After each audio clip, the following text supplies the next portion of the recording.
Good evening, everyone, and welcome. We are excited that so many of you could join us today for On Having Fearlessly Curious Conversations in Divided Times. My name is Alex Elliott. I am the Senior Manager of Events and Engagement for the Public Programs Department of California Institute of Integral Studies, a nonprofit university in San Francisco. As many of us are descendants of settlers, immigrants, or descendants of those forcefully brought to this continent, we, CIIS public programs, must recognize and never forget that our university's building in San Francisco occupies traditional, unceded Ramaytush Ohlone lands. If you're interested in learning more about Native lands, languages, and territories, we encourage you to visit native-land.ca. Now let me first introduce our presenters, Mónica Guzmán and Damali Robertson, and then we will get right to their conversation. Damali Robertson joins the California Institute of Integral Studies as Assistant Director of Diversity and Inclusion after a 15-year career in progressive nonprofit leadership. From 2008 to 2011, Damali helped pioneer diversity, equity, and inclusion initiatives at the Haas Center for Public Service. More recently, she spent a year leading an in-depth racial equity project to address the achievement gap between Black students and their peers at a Bay Area high school. Most recently, she co-led DEI initiatives at Root and Rebound, while also leading their fundraising and communication efforts, creating campaigns about the systemic injustices and disparities built into America's criminal legal system. Damali grounds her work in anti-racist and anti-oppression praxis. She is also a restorative justice and mindfulness practitioner who approaches everything with a restorative impulse, integrity, lots of deep breaths, and compassion. Damali identifies as a Black, queer, differently abled Jamaican American woman, poet, writer, and teacher, who is also a mother of 2 young adults and pet parent to 2 adorable and sometimes noisy doggies. Mónica Guzmán is a bridge builder, journalist, and entrepreneur who lives for great conversations sparked by curious questions. She's director of digital and storytelling at Braver Angels, the nation's largest cross-partisan grassroots organization working to depolarize America, host of live interview series at Crosscut, and co-founder of the award-winning Seattle newsletter, The Evergrey. She was a 2019 fellow at the Henry M. Jackson Foundation, where she studied social and political division, and a 2016 fellow at the Nieman Foundation for Journalism at Harvard University, where she researched how journalists can rethink their roles to better meet the needs of a participatory public. She was named one of the 50 most influential women in Seattle, served twice as a juror for the Pulitzer Prizes, and plays a barbarian named Shadrach in her Besties Dungeons and Dragons campaign. A Mexican immigrant, Latina, and dual US-Mexico citizen, she lives in Seattle with her husband and 2 kids, and is the proud liberal daughter of conservative parents. And now it is my absolute pleasure to turn it over to Damali and Mónica.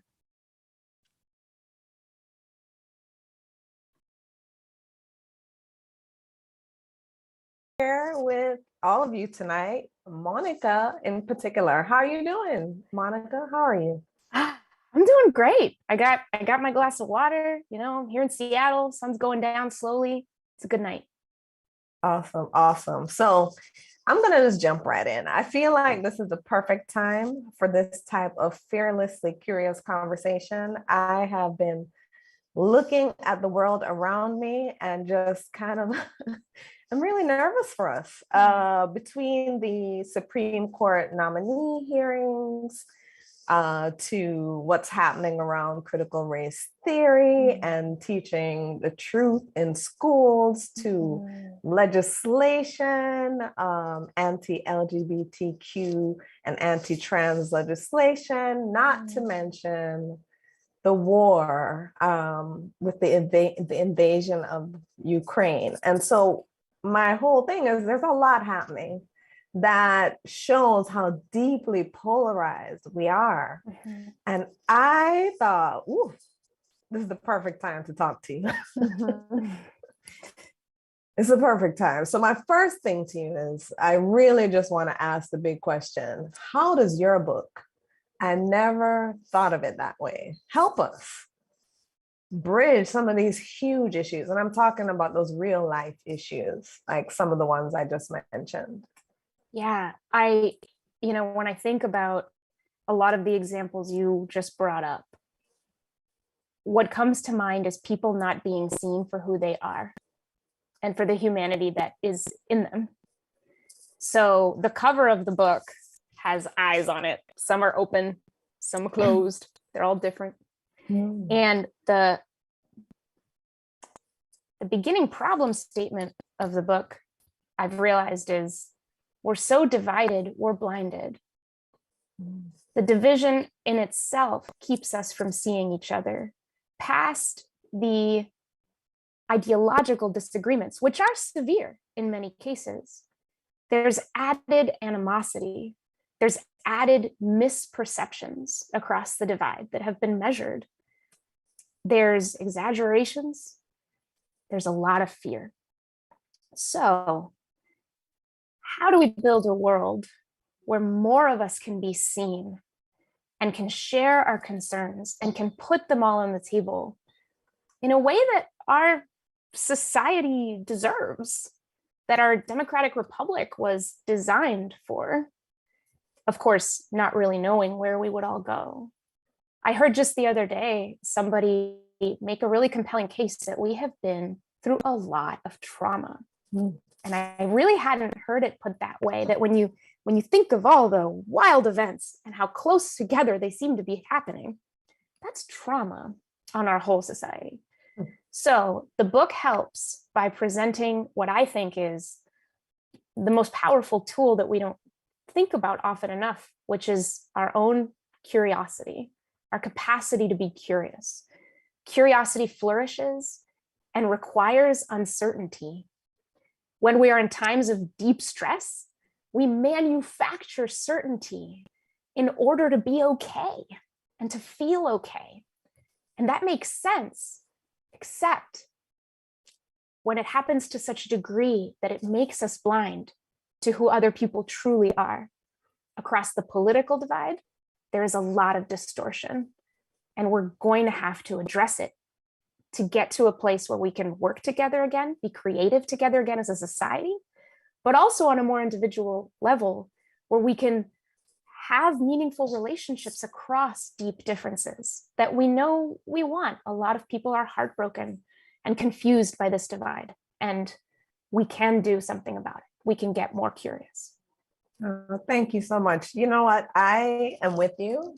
I am a curious person. I really want to understand the other side. And there's some issues and some things that I think even those of us who consider ourselves curious feel very very protective of.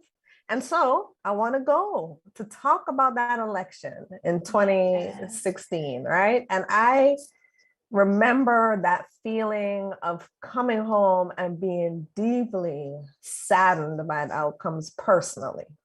And then going to work and going back into the world and meeting up with those folks who are happy, right? Who are excited.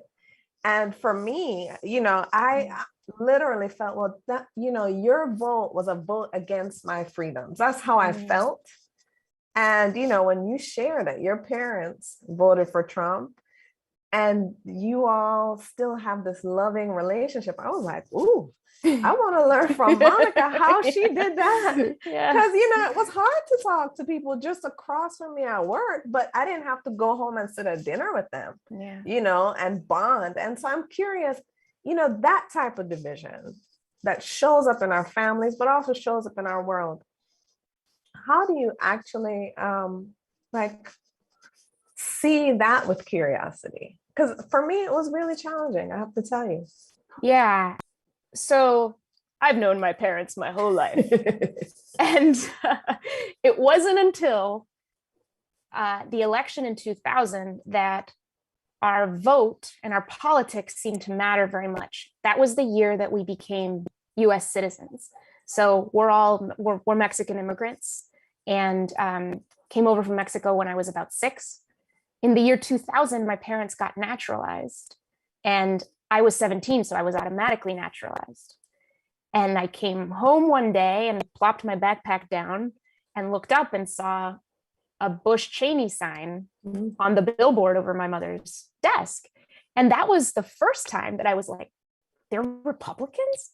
Now, at the time, it was high school. You know, I watched CNN headline news, but I wasn't entirely sure of my own political identity. I just really thought that they would think like I did. And the Democratic side just seemed more right and more sensible. And especially because we're immigrants, I had all these ideas about that. Now, so the argument started pretty quick.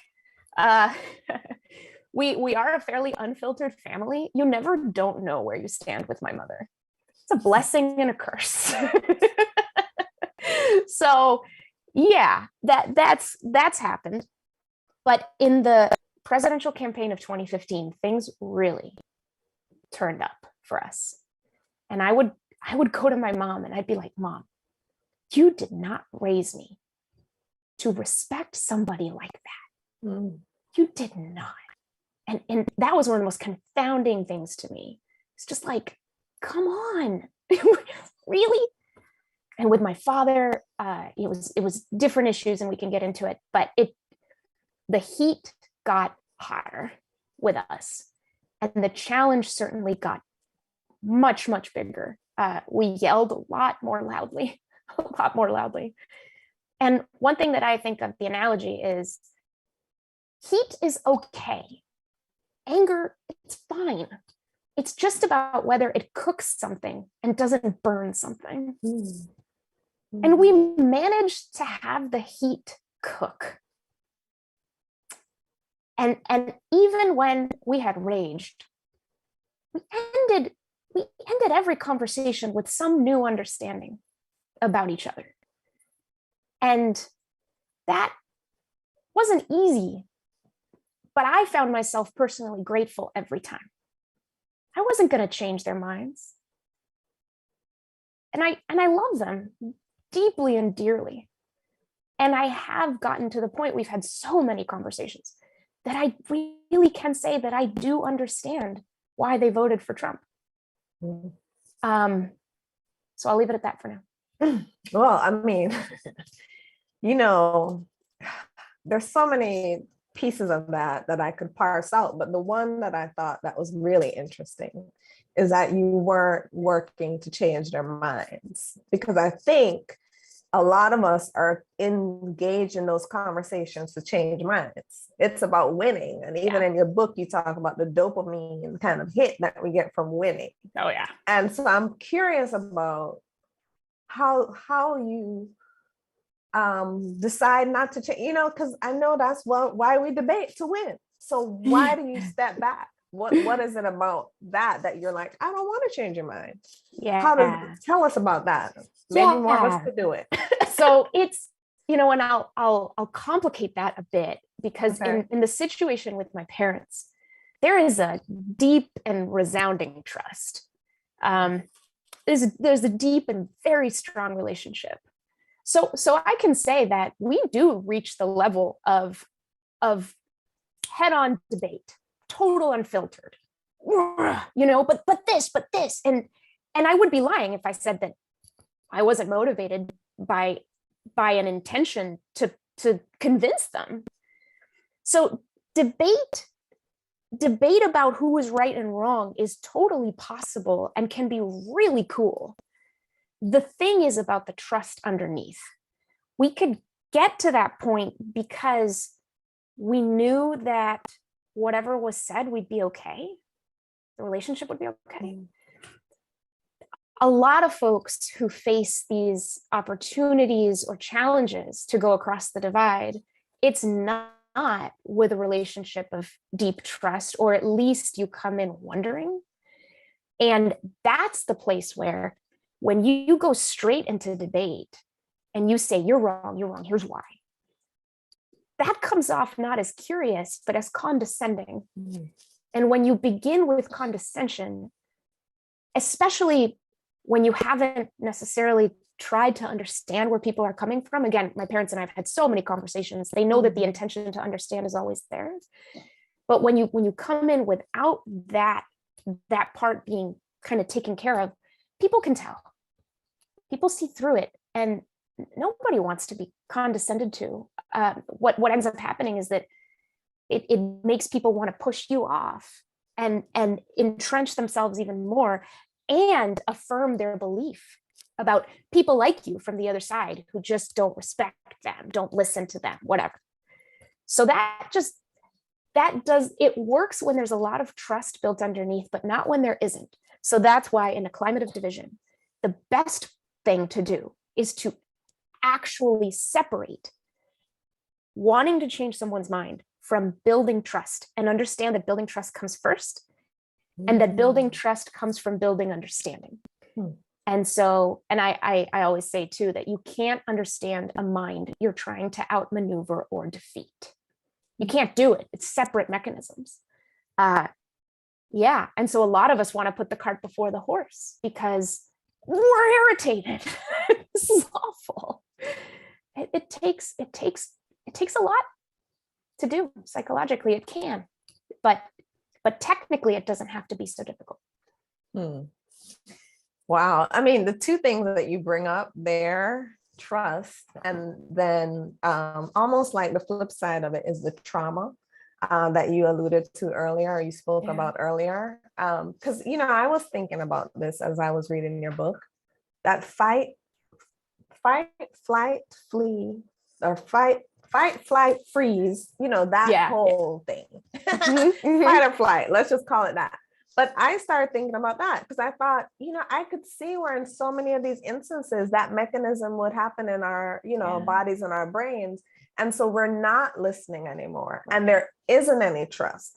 So I wanted to ask you about that. Because to me, that's a big first step in having these conversations, is how do we disarm that place in us that's afraid when we're confronted with something different?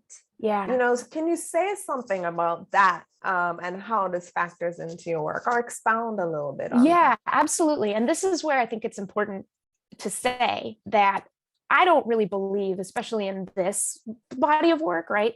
I don't believe in the prescription that applies to everyone equally here. It doesn't exist. Everyone has their own psychological, emotional, social formula, right? Like situation where for some people, certain conversations across divide are just unimaginable. It's just so difficult. It's not impossible, but it's way out there. You know what I mean? And for others, some conversations are going to be a lot easier. So that's worth saying. The other thing I'll say is that we talk about building bridges and talking to folks on the other side, and it can sound like that is the first step, is to go to someone else who disagrees on something that matters and try. But it actually isn't. There are far easier first steps. So one of them, honestly, is the best person you can have a curious conversation with is yourself. So I was saying before, we manufacture certainty at times of deep stress. We're all doing it. And certainty is the arch villain of curiosity, because once you think you know, you won't think to ask. So as a result of the stress, as a result of many things we've talked about, we have a lot of assumptions that we make about other ideas and about other people. And those assumptions, those thoughts about other people are in our minds and are in our hearts all the time, even when we're not with those other people. So here's something that you can do to practice curiosity when you're not ready to actually be with another person and have like an unpredictable, messy, scary conversation. And that is, next time you see a headline that represents a perspective that really irks you, a lot of people hold. This one is one a lot of people hold. It's not somebody arguing that you can jump off a roof and flap your wings and fly. Nothing that deviant, but something a lot of people hold. And instead of just going by it or tweeting about how awful it is, you click it, you open it.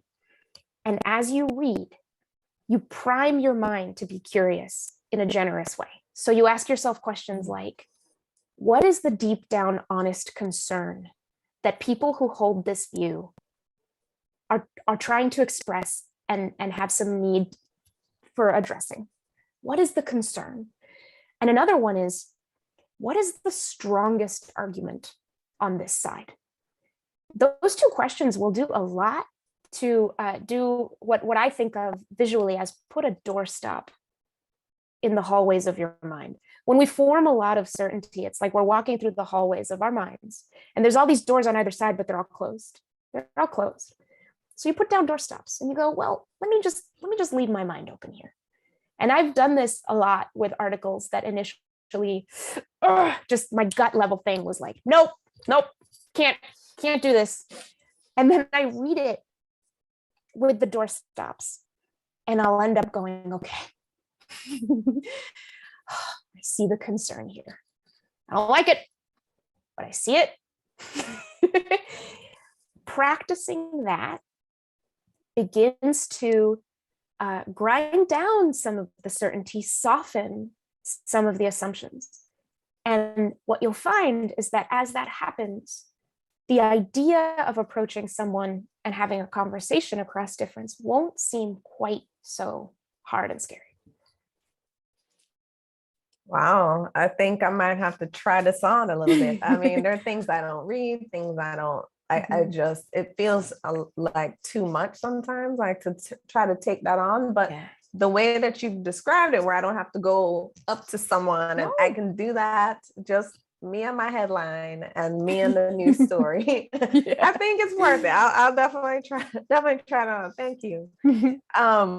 You talk about, and I want to take us to this, the ideas and practices that we probably do every day of siloing, sorting, othering. In your book, you talk about those things that we do, right? I think that's something that's up for most of us. And you said, and I love this, you described sorting, othering, and siloing as an SOS, so a call for help. I wanted you to tell me why you think of those things as a call for help. What about them? Yeah, so SOS is part 1 of 5. So I have 5 parts to the book. And this first part, SOS, is the only one that really deals with the problem in a really focused way. And the framework that I put around the question, how did we get here? What's going on? Is about these 3 very natural parts of human nature that affect us deeply and make our lives meaningful. Frankly, they're not bad in and of themselves. You add them all together and add, the trauma of these times, and you get where we are. So SOS, sorting, that is the very natural human tendency to want to be around people who are like us because it's easier, it's more comfortable. Who wouldn't want to do that? Recently, there's been some pretty incredible reporting and evidence about how much more prevalent is this behavior of people moving to different communities across our country because of politics. So not that long ago, we weren't really sure if it was happening. We were hedging, but now researchers are like, yep, it's happening. Here's the data. So blue zip codes are getting bluer, red zip codes are getting redder. Othering. Othering is a term that is often used for the natural tendency to put distance between an in-group and an out-group. The social science research on this is particularly chilling because it turns out you don't even need a meaningful difference to discriminate against an outgroup in some subtle way.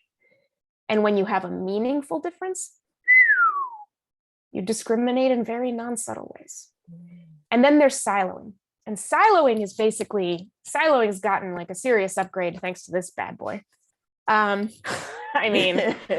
Basically, right? Like we have all these laws about you can't choose your neighbors, but you can here. You can choose your neighbors on the platforms. You can choose what you read, which is a way of saying you can choose what influences your thoughts. You can choose what inputs come in. And why shouldn't you? Of course you should. You can design that for yourself.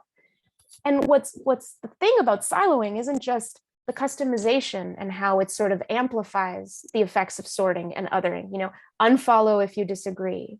And also, I'm only going to talk to people who, are in this community online or what have you.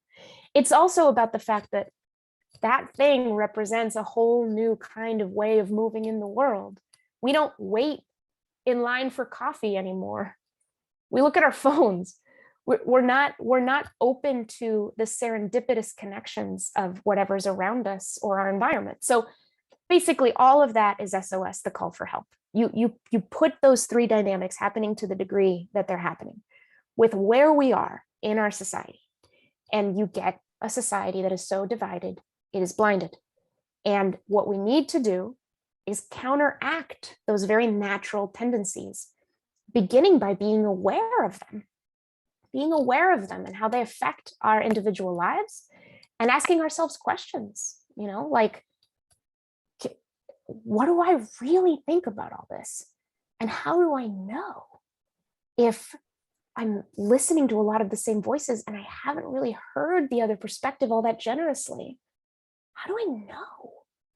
How do I know that I'm seeing this issue fully? If I'm mostly getting, a couple of dimensions, but it's a polygon. In reality, it's a polygon. I'm only seeing 2 or 3 sides. Man, and I mean, your point about unfollow if you disagree, like that kind of moment we're in. Yeah. I think for me, just thinking about it, I think there's a protective factor. Absolutely. There's like a, you know what, I really don't have the bandwidth to argue. So let's just decouple.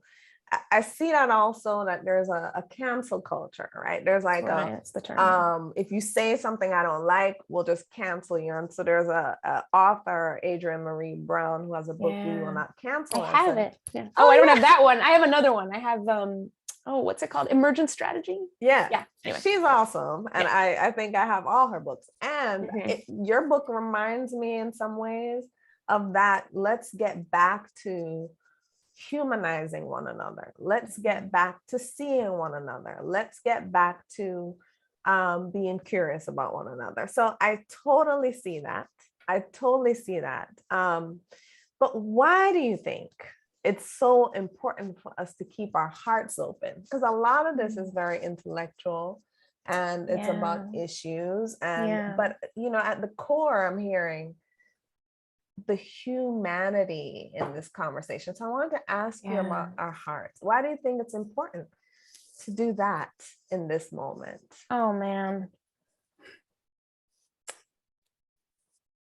Well, I guess I begin by thinking about, it is incredible the volume of words and expressions and messages that now surround us. In no time in human history did so many people say so much.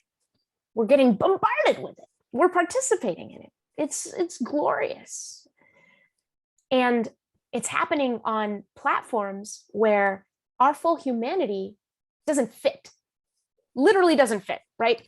The phone, I text you, that's words, that's some emojis, it's an occasional photo.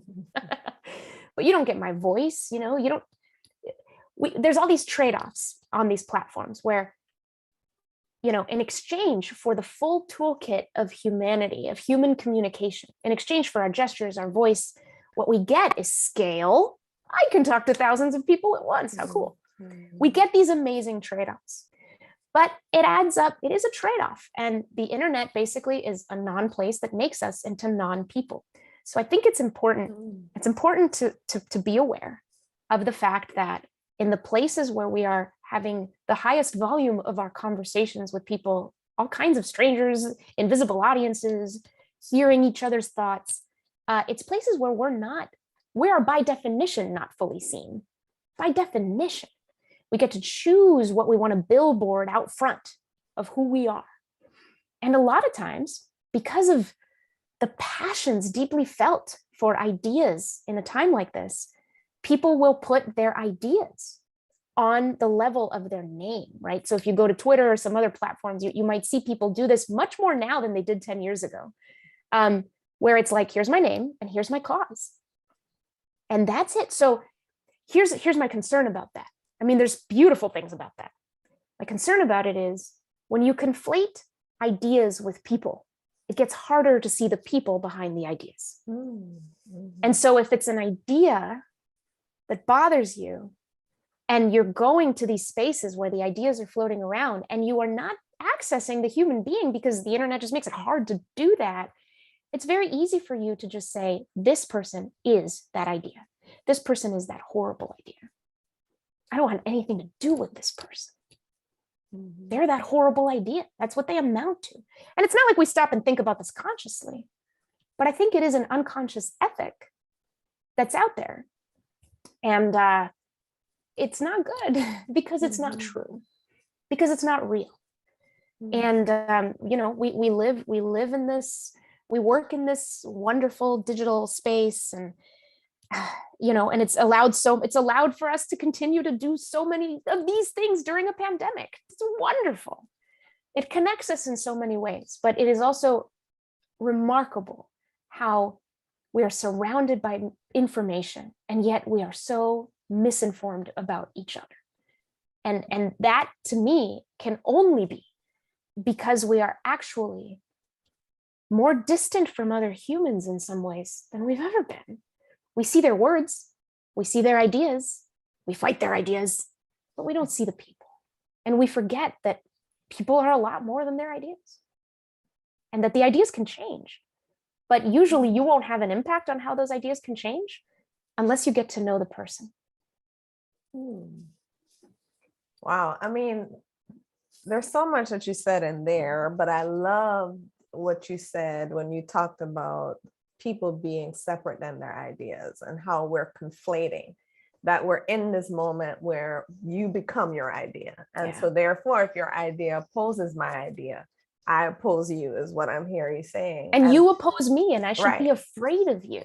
Exactly. So we vilify, and we do that instead. So the thing that comes up for me, it comes back to the political kind of moment we're in.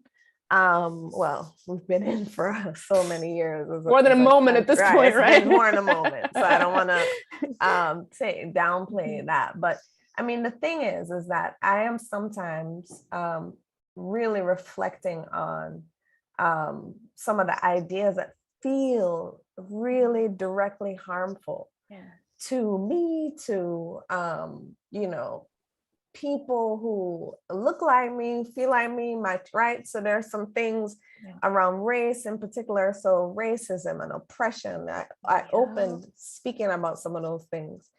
And I really do want to see what's the possibility of understanding beneath those ideas. It is something that I feel personally challenged with. And, you know, and I do a lot of different work on that. And so I feel like I'm making some headway, but I do think that there are some moments in your book, for example, when you talked about, I remember one where it's like someone who voted for Trump voted for him because like he was concerned about taxes, not because he, you know, felt he had racist ideas or was racist.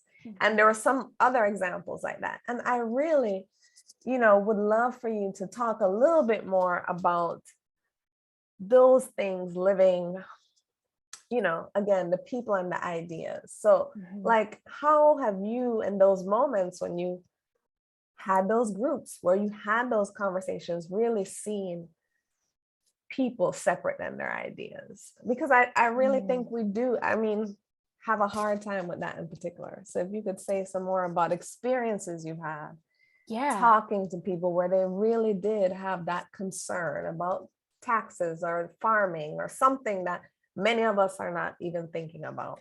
Yeah. So the one that immediately comes to mind is in early 2017, I and my co-founder of the Evergrey in Seattle, and we basically organized, in partnership with an incredible person that I'll say more about in a moment, a really amazing trip that I still can't believe happened. But we took 20 people from Seattle down to Sherman County, Oregon, which is the second smallest county in Oregon. It's 1,700 people spread over land that is 10 times the size of Seattle.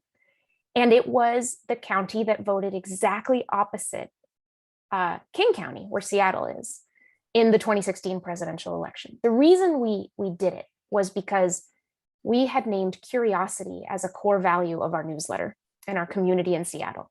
And after the 2016 election, people were like, okay, I want to be curious, but real talk, I don't know any Republicans. I don't know any conservatives.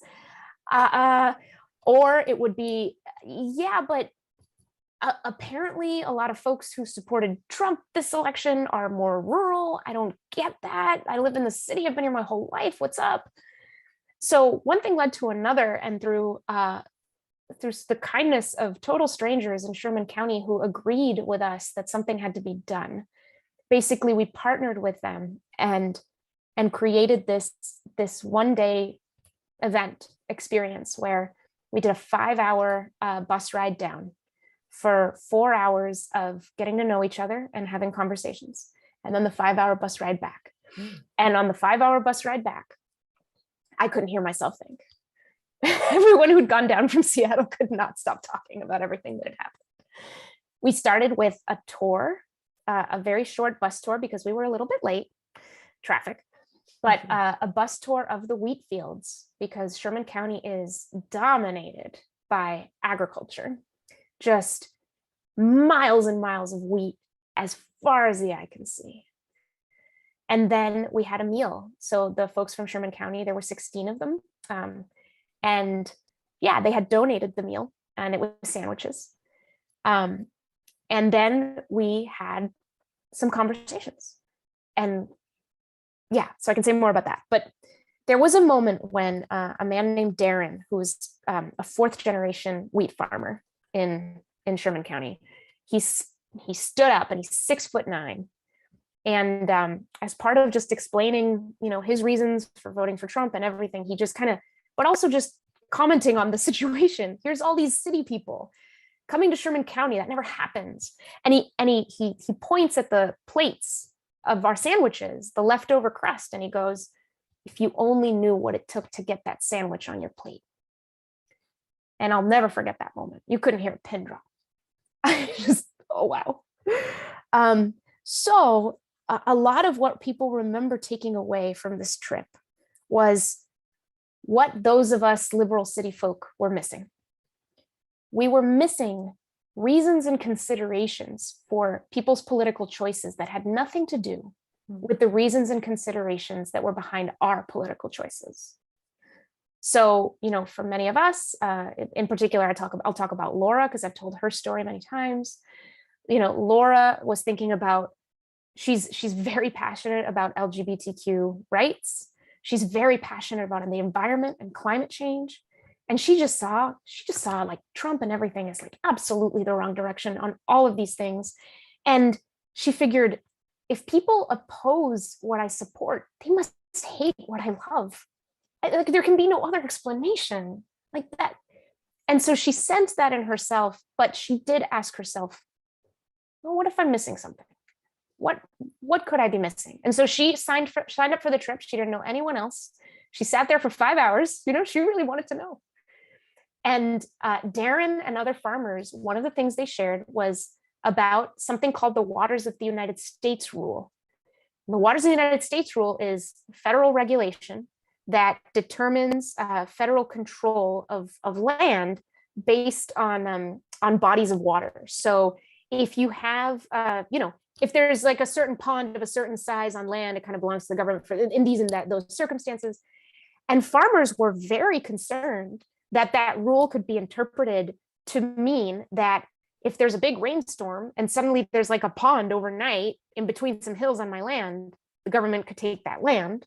Or if there's enough water that forms between furrows, which is the rows of crops, then the government could take that land. This may sound absurd, but I started looking into it, and there's actually been close calls on this. There's actually been some pretty concerning developments on this. So farmers were like, nah, I can't do that. I'm already operating on the margins. So it was economic reasons like that led them to want to trust the businessman that they had voted in as president and really not trust Democrats who barely spent any time thinking about these concerns. And anyway, so Laura and others were like, oh. Now, this does not explain everybody's vote, right. Obviously.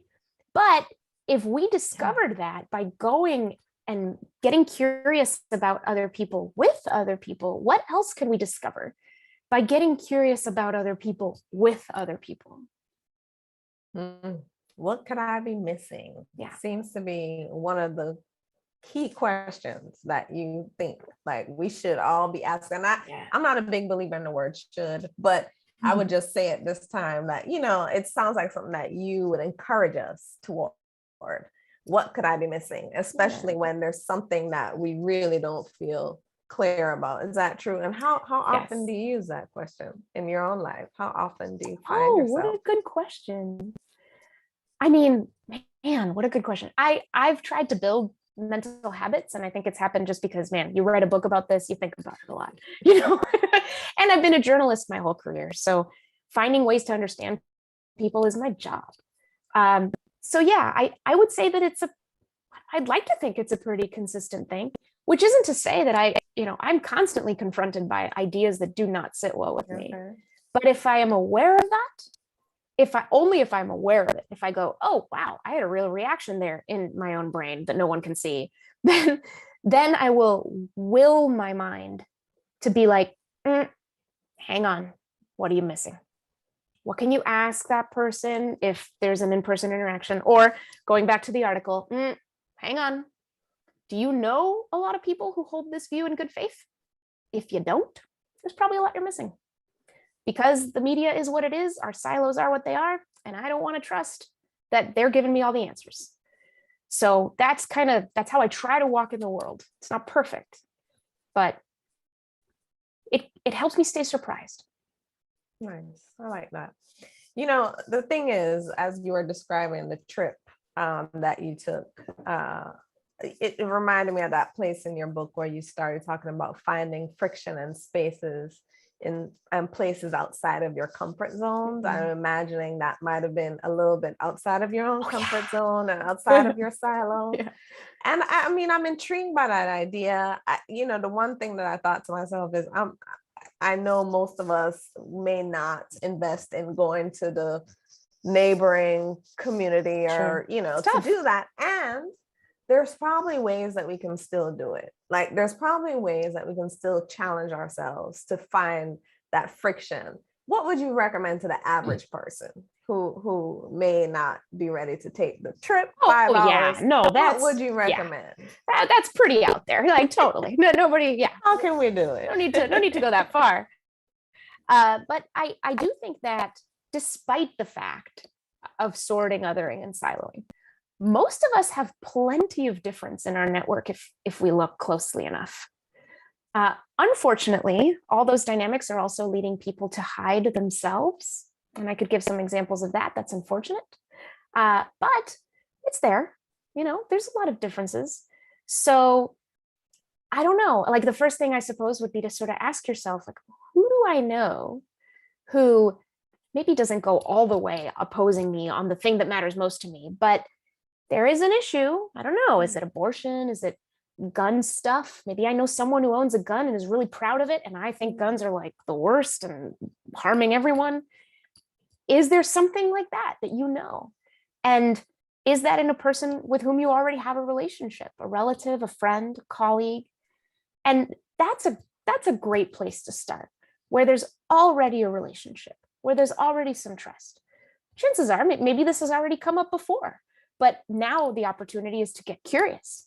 And a nice way to start is just to get the buy-in, to say, hey, by the way,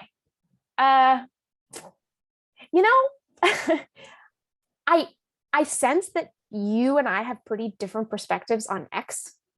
And I'm just wondering, like, you cool with me just asking you some questions about it? I'm genuinely curious about how you came to that view that is so different from mine.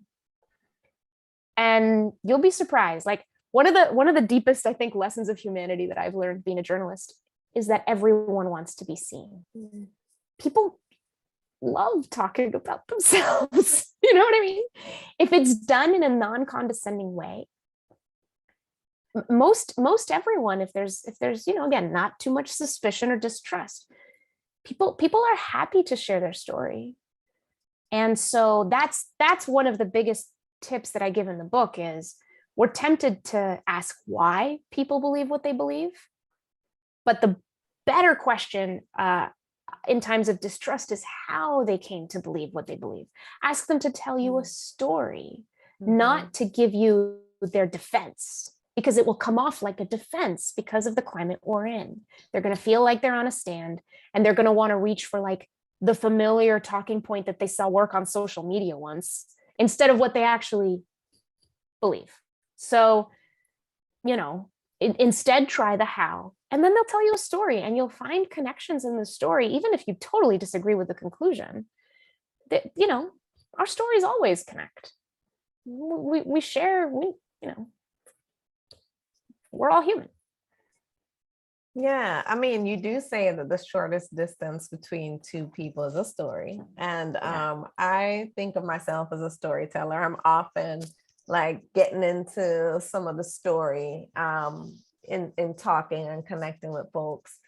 When has that made a difference for you? I mean, you shared a couple of examples in that, you know, the journey that you took, but I mean, just in everyday political discourse, when especially you're in that moment of disagreement, when has a story like really opened up the conversation? I'd love to hear about that. What comes to mind immediately is Jessica Rickeldorfer Wheeler, who is turns out lives in Sherman County. She's not conservative. When we were doing our trip, which we called Melting Mountains back in 2017, one of the exercises we had to just kind of gently explore our differences was we asked everybody to go to a different corner of the room based on how they voted. And one of the corners was didn't vote. And I did not expect anyone to stand there. I thought even if somebody didn't vote, no way they would stand there. And then I look and Jessica's there. And I didn't know who she was at the time. But I remember being like, she didn't vote? What?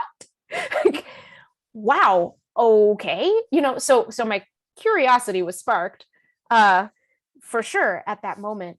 I went back to Sherman County in the fall of 2020 to follow up with folks because I had so many questions. The election had just happened, and you know, I wanted to see how everyone was doing and what they were thinking. And I met with Jessica, and Jessica and I had kept in touch on social media. And we got around to talking about her politics and her identity. And I asked her, how did you come to that decision not to vote? And I share in the book what she told me, which was a really interesting story about her father being like the only Democrat in town, and the struggles other people had to sort of accept him. You know, a little girl who was like, oh, aren't you the Democrat? And her mother going, we don't say that, you know, stuff like that. And so Jessica growing up with this, Jessica, if I recall correctly, like loved Obama, really down with that. But then, and she was very liberal in college. And then things started to change for her. And she was just, there was a lot of things going on the left that really concerned her. But she was really concerned with what's going on the right. And she was just confounded by the whole thing. And so she told me about having the ballot in her hands and being like, I can't stomach voting for Biden, and I cannot stomach voting for Trump. I can't. And she couldn't sleep. She couldn't do it. And so she just kind of came to the place of like, I have to not vote. I have to not vote. And so once she had finished telling me that story, I understood. I don't see myself getting to a place of not voting, but I don't know the future. You know, so yeah, hearing her tell me about that and the agony of imagining making either choice, any of the choices, I was like, yeah, okay, I get it. You don't want agony. Who would? Wow. Thank you. And you know, what I really enjoyed about your book was it introduced me to many new ideas and things that I was like, oh, okay. And one of them was attachments. You talk about attachments in your book, and you explain it around both beliefs and identities that we hold. And I was really wanting to really get into a question there, because you say something about, we're attached to these identities and beliefs, and often there's an expectation of an attachment to an identity and belief. And that really wowed me. I was like, oh, because it may be that expectation that's really the thing that steps in certain moments when maybe we would have different. Can you talk a little bit about that expectation to attach to a belief and identity, and where you've seen that really play into this? Yeah, I mean, we've been, there's a little thread through our conversation of humanity, right? And one of the things that we all also need and crave is to belong. And we find meaning in all kinds of identities. They can be as relatively harmless as sports team affiliations, or much more personal and serious, like I'm a Latina, I'm an immigrant, whatever I am, I'm queer, I'm whatever. And what ends up happening is there are pretty strongly formed expectations of the bundles that travel together out there, because, well, they work a lot of the time.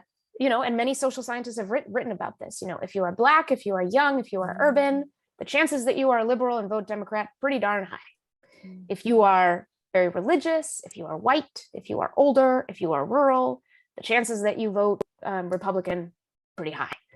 So all of that adds up to stereotypes. We know stereotypes can get pretty darn annoying when you start to build expectations around people's behavior. I tell the story of my very good friend, Melina. Melina is Black and queer and conservative. And she's here in Seattle, and she deals with people's expectations all the time, And she's the kind of person who she's built up a way of insisting on herself, even when people don't see her. And when they make assumptions about her politics, she corrects them. But the thing is, that's difficult to do. So my father, I tell a story early in the book about, my dad is so not about meeting other people's expectations. That is like the last thing he'll do. I remember I made endless fun of him, me and my brother, when we were teenagers, because that man would walk around with a fanny pack. And it looked ridiculous. We made fun. He didn't care. He wore like shirts from forever ago. He didn't care. My mom was like, honey, does not care what other people think. And he tells me a story, and this was in October 2020, he's a bird photographer, and he walks down trails around Redmond, Washington at the time. And he sees another photographer who he recognizes from Instagram. He's never met him, but he's kind of starstruck because he takes really good bird photos. So my dad goes up and says hi, and they get into a nice conversation. And this other man is hearing his, thickish Mexican accent, and, maybe saying like, oh, he must be Latino or what have you. We don't know, right? We don't know exactly what was going through the person's head, but the man basically, because the election was around the corner, says something very mocking of Trump in a very buddy way, in a way of like, obviously you agree, we're all on the same side here. And my dad just laughed along. And he told me that it wasn't even that he laughed along and didn't correct this man. And I could tell my dad was he's not happy about this. He even agreed. He even agreed. Yeah. And I could tell when he told me how awful that was, So there are expectations, and these things keep us from seeing each other. When people feel that they cannot be honest, what are they afraid of? Breaking people's expectations, surprising them in an unpleasant way with their truth. So that's not great. Yeah. And I mean, you do say that curiosity is worthless without honesty, right? And just what you said in that moment, it also feels like there's a vulnerability that has to happen too, to tell the truth about, I am not the box that you put me in. And I know as a Black identified person, I go through that. I have a dear friend who is also conservative and has gone through that a lot. And so I would love you to talk a little bit more about that relationship with honesty and vulnerability in not only, you know, creating the ground for courageous and curious conversations, but also, you know, thinking of the person like your dad, you know, who in that moment didn't, you know, decided, let me not bother. Let me not bother being myself. Let me not bother. You know, where does, tell me, curiosity, vulnerability, and honesty. Yeah. So I guess I'll begin with, to me, if we are not honest together, we're not together. You know, if the image that just popped into my head is like, you know, when someone shows up but decides not to be who they are, not to be honest with others about who they are, it's as if they're blurred, they're half there. And we don't see that, right? We don't see that in person, you know, interactions, but it happens. It's happening a lot right now. It's happening a lot for understandable reasons. So that's where that begins. And honesty is the name of the fifth and final part of the book, because after all the discussion about our division and the importance of curiosity and the tactics and the tools, you know, you can't leave out the importance of, hey, if people can't be open, if they don't feel safe and right and secure and respected and seen, being open, they won't be open. They won't do it. And all your curiosity will pull on what? What will it learn? What will they learn about you? So again, I was saying that, you know, in my career, my job has been always to try to allow people to let me see them so that I can then show them to their community. That's journalism. And I've done this in some pretty challenging circumstances, including very early in my career when I honestly was maybe not ready. You know, I interviewed at a state prison in Texas, a man who I 2 weeks later watched die by execution for killing 2 cab drivers for $400 in cash. Anyway, it's so difficult. It can be so difficult for people to want to share who they truly are, what they truly think. And, you know, we talk a lot about safety, as we should. We talk about how can people feel safe. And so I think that a world that sees itself, which is the goal, a more curious world is one that is not too afraid to see itself, has to know what it takes to allow people to show themselves at all. And it's going to take a lot more than what we say to each other. It's the cultures we build. It's the climate in which we move. It's the assumptions that we allow to set the tone in our conversations. Several times as a journalist, I have caught myself making an assumption about someone, and then something that they say will correct that assumption. And I'm like, oh my gosh, as soon as I know that I've made an assumption, I will tell them, you know what, you just said that. And I just realized that earlier when I asked you that other question, I just assumed you were liberal. I'm so sorry. I'm here to see who you really are. So, you know, if there's anything else that it seems like I'm missing, please tell me. You know, I'll say that because I want to reinforce that I am not here for them to meet my expectations. That's not what I'm here for. I'm here to be curious about who they really are. And that's the kind of thing that would allow all of us, if our culture were more curious, to put our deep down honest concerns on the table, which then allows society to function better because it would address honest concerns based on people not pretending or performing, but being.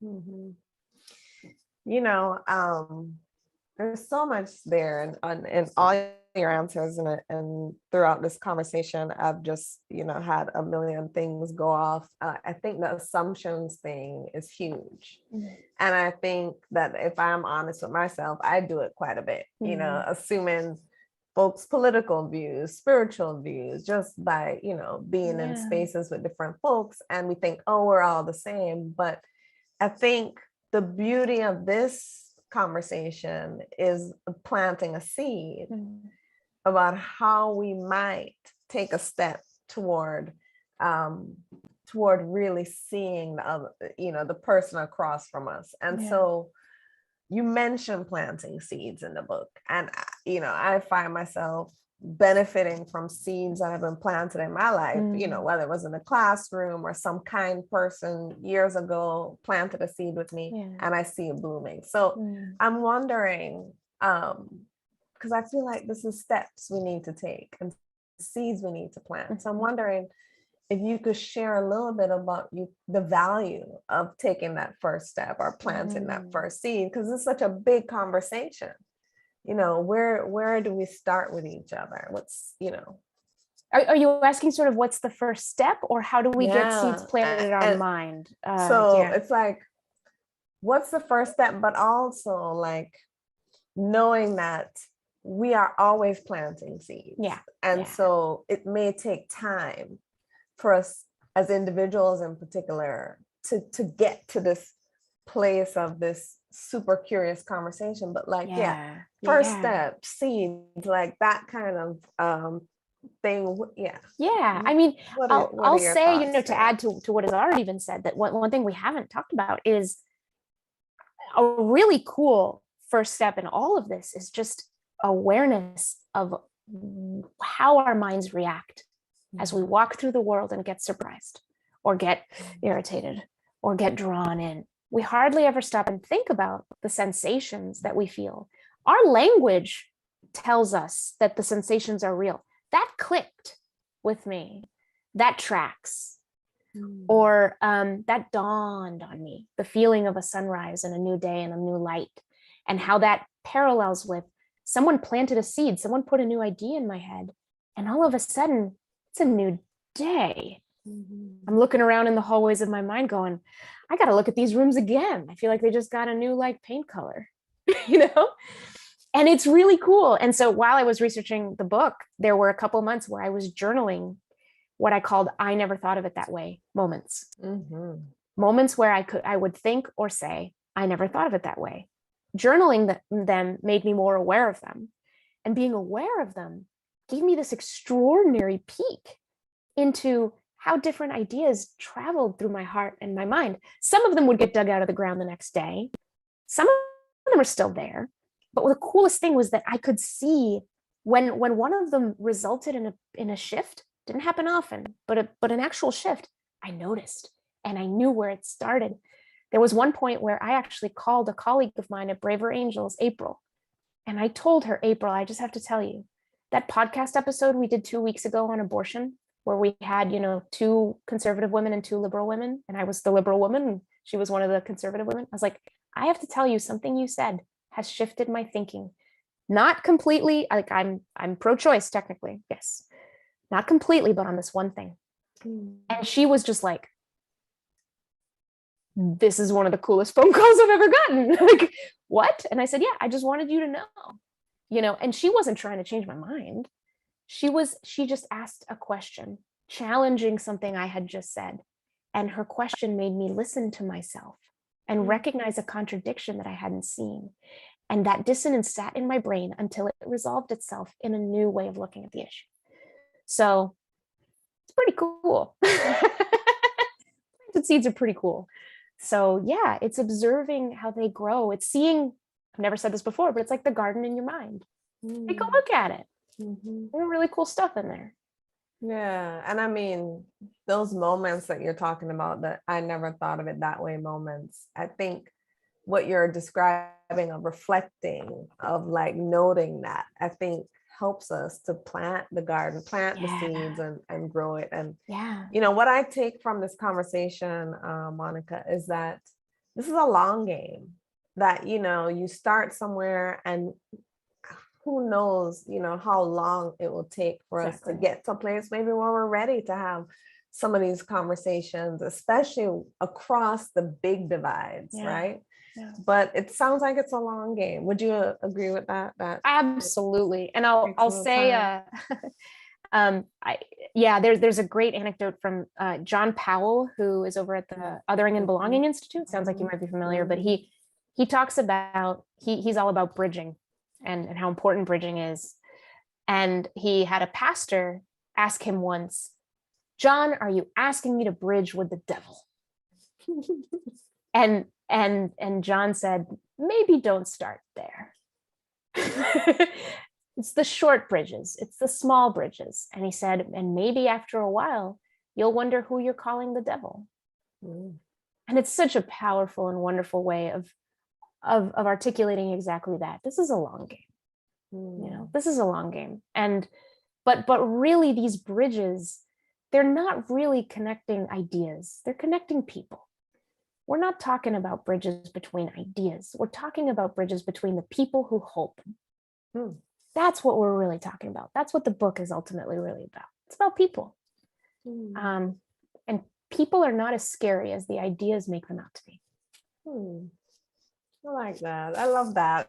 And it's so interesting because we've had, for me, my experience of this conversation has been like a phenomenal experience of just really holding some more of what you've offered. And I know that our audience has probably tons of questions for you. Right. Oh yeah. I want to be able to like make room for our audience to ask you a few questions at this moment, because I mean, I'm sure that they have a bunch of them. So let's see. Okay. All right. So I'll just read it out.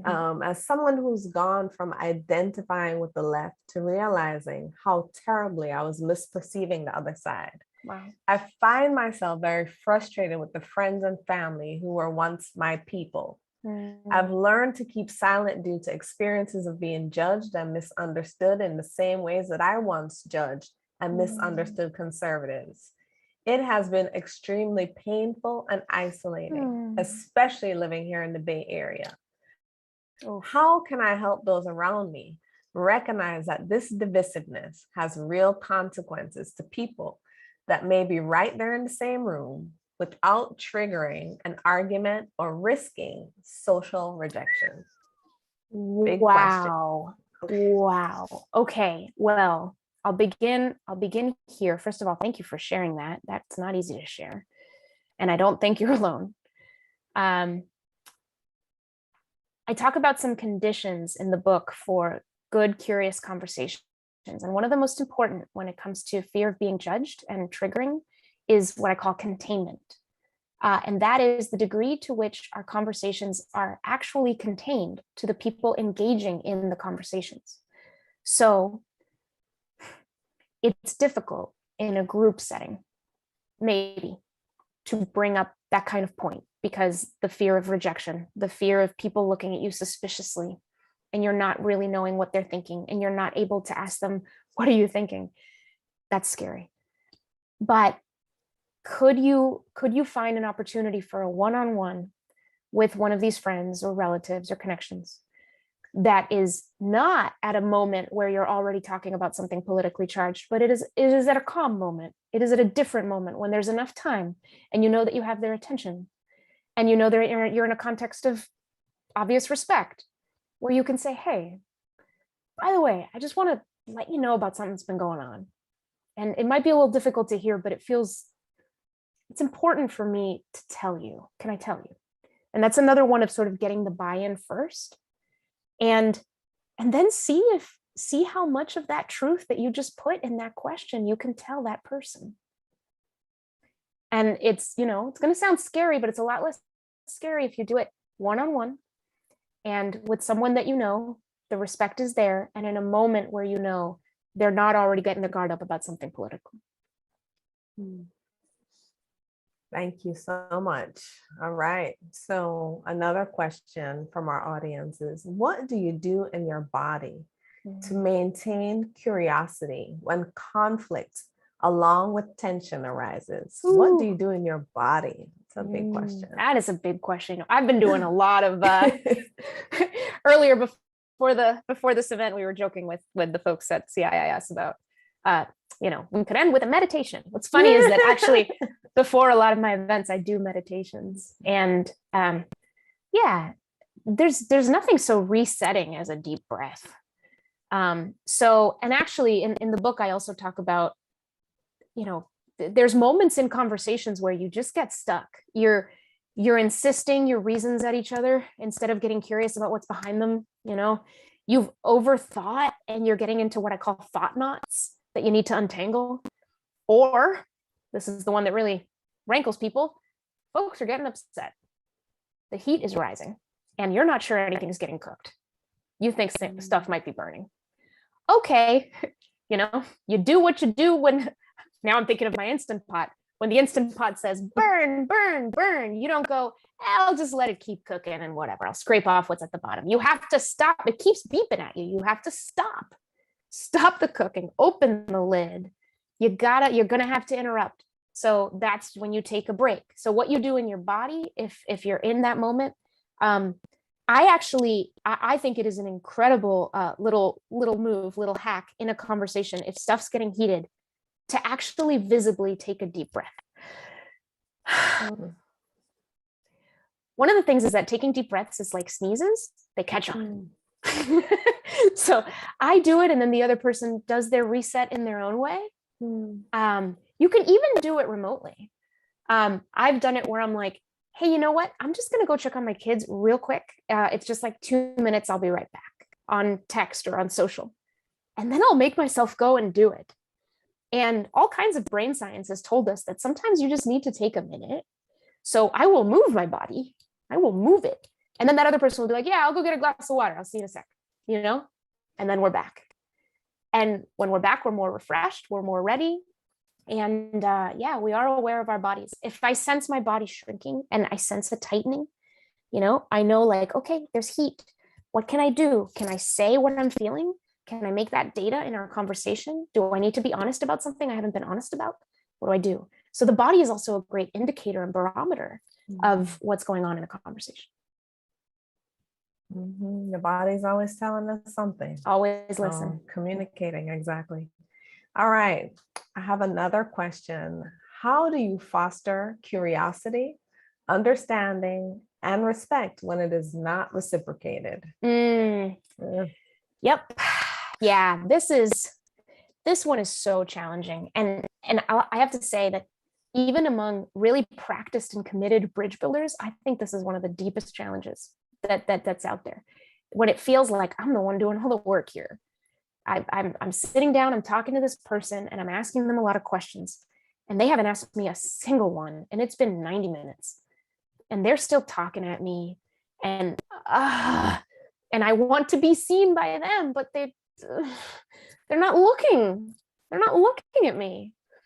So yeah, how do you continue to be curious when it's not reciprocated? This is the hardest thing to accept. The hardest reality to accept is that we do not control other people and that regardless of our expectations and hopes, they may not meet us on our terms. And that's just reality. All we can control is ourselves. So that means that sometimes with some people, you're going to need an enormous amount of patience. Now, one way to empathize with resistance to curiosity, I'll just offer it, is that sometimes when people take a lot of time and just talk at you, it's because they are so desperate to be seen. And they are like, and who knows, maybe this is the first time you've really asked. And they can't believe the opportunity in front of them. So they're going to take it. The other thing that could happen is there's just not a lot of trust. There's just a lot of suspicion. And so for that person, the following is true, which is true for all of us. People cannot hear unless they're heard. So until that person feels heard by you, they're actually going to be somewhat incapable of hearing you. And that is going to be uneven many times across difference. in certain communities, sometimes it's the one side or the other side, it depends on the context, but that is not visible to you. You don't know what that person has been through. You don't know how heard they feel. You don't know. So you are putting yourself at risk of being in for the long game, potentially, but maybe it's not so risky if it's worth it, if there's a relationship, if you really are fascinated, then you can have the fuel to go on. I think the thing not to do, and the thing that it will be tempting to do, is to just burn the bridge and say, never mind, I give up. This whole thing doesn't work. But we do that when we think we know other people and that we predict other people and that they should be where we want them to be. No, they can't. We can't do that. So yeah, I think that there is a courage in patience in those moments. And so the answer really to how do you stay curious when others are not reciprocating is you just do. You just do. You find your way through it, and you don't know when it's going to click back, but in my experience, it happens sooner than you might think. Yeah, thank you. And I think when people aren't feeling heard, there's that fear response comes up. So, Absolutely. Like that's part of the whole thing too. Yeah. Yeah. And watch the tone of your questions, because again, if you are just pretending to be openly curious, but you're just waiting for your chance to attack, they can tell. Yeah, thank you. So I have another question. Scientists define themselves by their curiosity for pursuing the truth. Do you have anything you've noted about scientists' curiosity and the level of open-mindedness in that community? And I love that this person put, I'm a scientist also. Well, I've talked about being a journalist, and journalists in theory, right? We follow a method that is very curious as a service to our society. And as I understand science is also a method of constant curiosity and uncertainty. Constant. I mean, when I see signs or the motto, I believe in science. I think sometimes what's sort of funny to me about that is like, I don't know, like sometimes there's a misunderstanding, or there might be that like the science is the scientific conclusions, but science is the process, and the process is constantly uncertain. So science is not dogmatic. It's the opposite of dogmatic. It continues to stay open. So I think that just like I would say that in theory, journalists who are following the values and the practice and the process and the method are hopefully practicing curiosity all the time. I would say the same is true of scientists, but I will put a little asterisk on that and say that just because it is the practice and the theory and the value of the profession doesn't mean that it is doesn't mean that it is perfectly practiced by all who hold the role. And I think, I have seen that with many journalists and some scientists, and we're all human. And polarization affects us all. No one's immune. Thank you for that. Yeah, I loved what you said about science. It's unfolding. It's a process. Thank you for that too. Yeah. All right. So our next question, the person in the audience says they love listening to this talk and these questions. So thank you. And do you think, so the question is, do you think these techniques, empathy, understanding others, not forcing the attempt to change minds, etc., are more about expanding the self, or do they really make a difference in our democracy? How interesting. I mean, I can't imagine that it would be one without the other. I mean, expanding this, I think of course I would, right? I think there's benefits on all those levels. It expands the self because honestly, and here's a benefit that I've observed personally, and many other bridge builders, talk about this. It makes your world bigger. We talked about how the body shrinks when it's afraid, right? The world shrinks too when we're afraid of it. And so being curious and allowing uncertainty to flow into those certain spaces makes the world bigger, more surprising. makes things a little more of an adventure. And again, I'm not diminishing the very real and hard issues at the heart of many of our disagreements, but curiosity itself is just never done. It's never done learning. And in our world, like, it's amazing. It's huge. The people in it are capable of all kinds of things. And yeah, so it's good for our democracy because goodness, if each of us is just one click more curious, just one click, either we're questioning our assumptions more often, or we're waiting to ask one more question of someone who disagrees with us before jumping in with our opinion, whatever it happens to be, that makes, oh my gosh, I think that makes us so much more creative. And again, it helps us see ourselves for who we really are, what we really believe, but most importantly, what is truly concerning us. And that's how we can address it, when we can see it. Yeah, thank you for that. And I'm smiling a little bit at this next question because I almost anticipated someone would ask this type of question. And so I'll tell you the question without too much of a preface, but it says, you both seem to believe that this is a long game. How can we shorten this? Well, I mean, I want to ask a question back, which is like, what's your definition of success? What is the end of the game? It depends on what the end of the game is. So it depends on what the end of the game is. If the end of the game is fixing these dangerously divided times, I mean, there's a lot at play in there, right? I wrote this book because I believe that it is not a great idea to wait for the media to fix this, to wait for politicians to fix this. I think that we need to fix this, and that we can do it at a small scale, and we can do it in our own lives, and that will have ripple effects, and it will model it for others. I've seen it before, and it will happen again. So yeah, I think that while it may be a long game to get to that final thing, which I'm not even sure exists. I mean, the world's going to keep changing. We're going to have more trauma. That's the world. But man, if out of the challenges of this period of time, we are that much more aware of how our minds and hearts work, and how we can see people despite all the things that we've put in our own way, then I think we're just going to be stronger and more resilient for everything.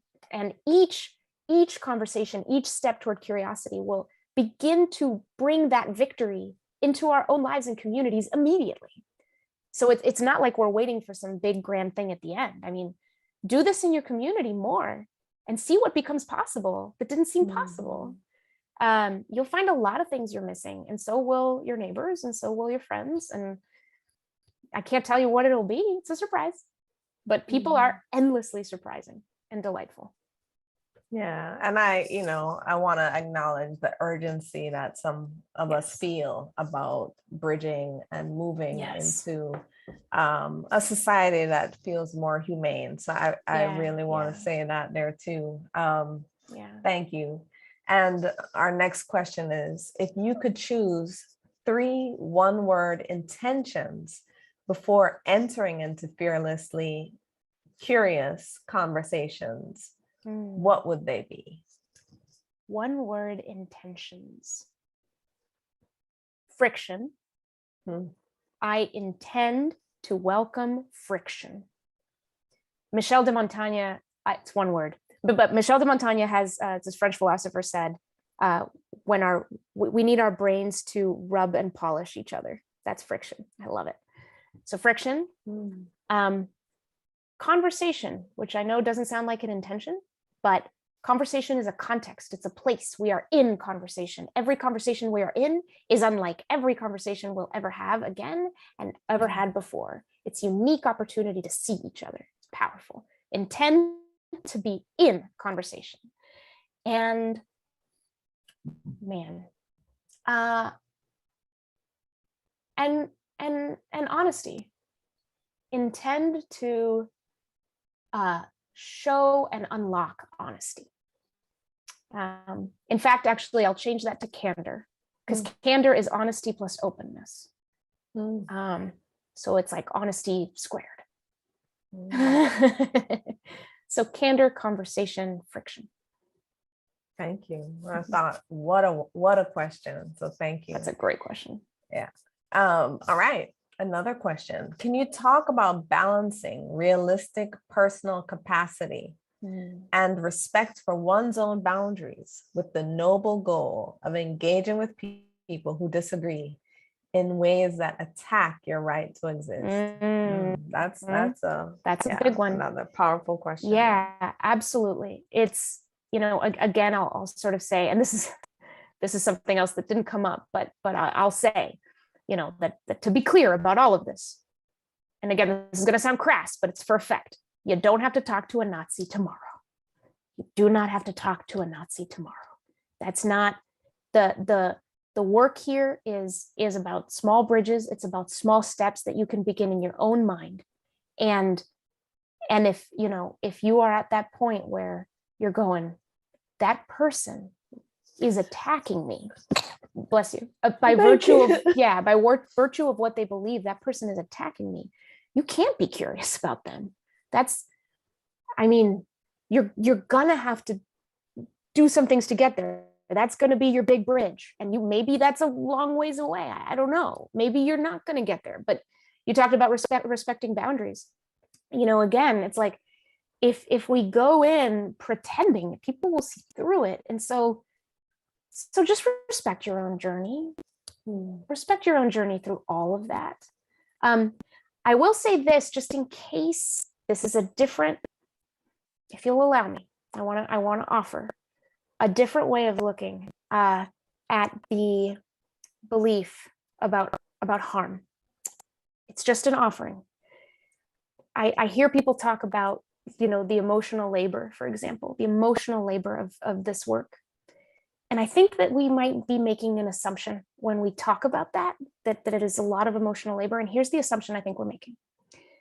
The assumption I think we sometimes make is that right now I am in zero emotional labor. But if I go into that conversation, I'll be in a high degree of emotional labor. I think that actually, for a lot of us, the degree of emotional labor we have now is high because of the fear we have of them. And so I think that the formula is different. It's not that right now I have zero emotional labor, and if I talk to them, I'll have 10. Let's give it a metric. It's that right now I'm living with 10.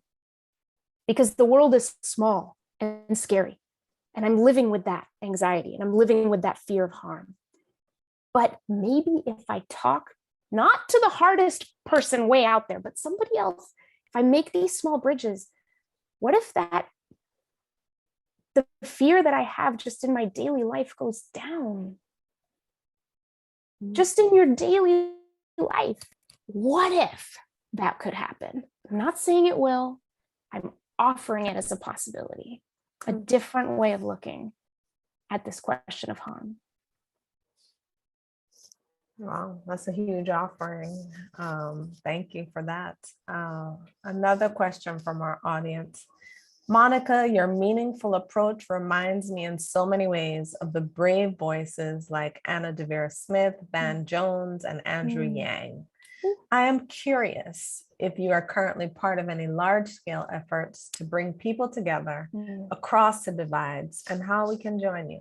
Yeah, well, I work at Braver Angels, which is the largest cross-partisan organization working to bring liberals and conservatives together to depolarize America.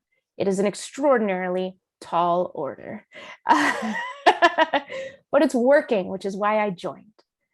So I'm in the national leadership team.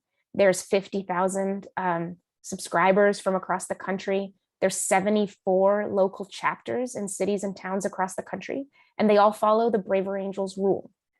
50% blue Democratic leaning leadership, 50% red Republican leaning leadership. We are modeling up and down the organization what the country thinks is impossible. It is not impossible. We're learning from each other every day. So please do feel free, go to braverangels.org and learn about the organization. It's extraordinary. And, I volunteered before I just sort of found myself going, how can I be a bigger part of this? Because This is ordinary people across the country saying, enough, there has to be a better way. And the wisdom that they have and that they've been sharing with each other is incredible and endlessly inspiring to me. I don't have the answers here. We're just all asking questions. Thank you so much for that. Another question from our audience is, how can we foster cultures of curiosity in our communities? Many ways, so many ways. But I will answer this, I think, briefly, just by offering a contrast. I think that and again, I was telling Damali before, like, I don't need to be right. I only need to inspire questions. But I will offer that I think that the question that guides a lot of our cultures in our communities, in all kinds of ways, is the question, how can we protect ourselves from people who do not see us? And I think that there is another question that we could reframe that as, and the question being, how do we build a world in which more of us can be seen? So the first question is grounded in protection, and it's grounded in that fear we have of each other, which, again, understandable, especially considering the traumas we've been through. The second question is a creative endeavor, a collaborative and creative project to build a world in which more people can be seen. It is not about drawing lines. It is about unleashing us. And it's scary, but it may not be as scary as we think. How can more people be seen? I love that idea. Thank you. And it looks like this may be our final question from our audience. What is your vision for the future? Is there hope for us?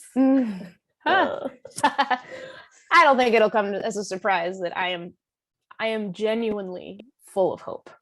I mentioned that I work at Braver Angels. I work every day with conservatives and liberals who are joined in our conviction that not only is there a better way, but we can work toward it. And it's wonderful because we're doing it. We're doing it as a project. And it's just incredible. So I have a lot of hope from there. And I also, my inboxes are confession booths of people's pain through the divide, but also people's progress and what happened when they talked with their sister and what they tried with their cousin and, how they decided to reveal themselves in this context. And it actually didn't go as poorly and all kinds of things. Is people are doing this all over the country. The stories we're telling ourselves still mostly in the media are stories of division, but they're not the only stories out there. There's a lot of weaving and of stitching happening in people's own lives, and the wisdom does not come from some kind of highfalutin expert. It comes from people themselves, that just knowing how humans work. We all know how humans work. We're doing it. So I have a lot of hope. I really think this is the way through, is embracing curiosity. Thank you so much, Monica. I mean, I have just enjoyed our conversation. I enjoyed reading your book. I really thought to myself, if more of us, and I'll challenge myself to do this more, to be more curious. But if we were more curious about one another, I think we could go so far as individuals, but as cultures within our society and as a society. And I think, bigger picture, we may be able to see more love and more hope and compassion in the world if we were able to do this. And so much of what you offer tonight feels like tangible, something we can hold on to and take with us into our places of work and school and life. So thank you so much for this opportunity to talk to you tonight. It was really timely because of some of the things that are happening in our world, but it's always up for us how to be more connected. So thank you so much. Thank you so much, Damali. This was one of my favorite, I think, conversations. I really, really enjoyed this. So thank you so much. Wonderful. Me too. And I'm going to turn it back to Alex. Have a good night. You too. Thank you all so much for attending today. We hope you'll join us for more of our upcoming talks and workshops. This conversation was recorded, so if you'd like to watch it again or share it with your community, it will be available on our YouTube channel at this same link and later on our Facebook page. We will also be featuring this talk on our podcast, which you can find at CIISpod.com or by searching CIIS Public Programs on your favorite podcast app. Thank you again for joining us tonight and have a wonderful evening.